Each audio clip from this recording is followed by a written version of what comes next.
I had a job working warehouse delivery for a store.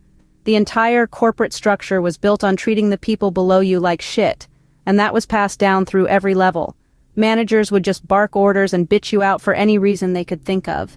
They paid about 25 cents over minimum wage, and the bosses drove BMWs and Mercedes. The big boss lived in an $8 million house.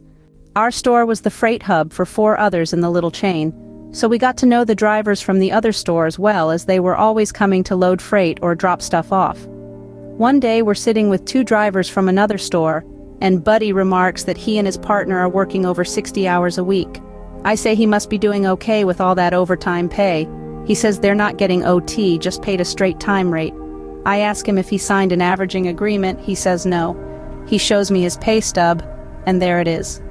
His partner comes back and confirms all this, and they've been doing it for months. He'd asked his manager about OT, and been told that straight pay was just the way it worked.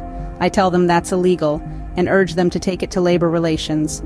They're reluctant to rock the boat, figuring they'll be fired, so I drop it. We never got any overtime. Our warehouse was busy, our store was not.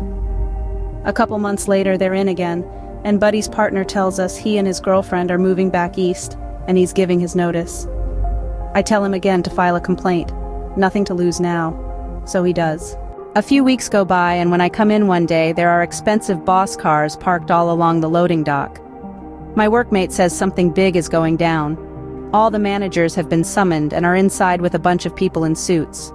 So we wander upstairs to see what's going on. The company bookkeeper had an office in our store and handled all the payroll. He was a Chinese immigrant, nice guy.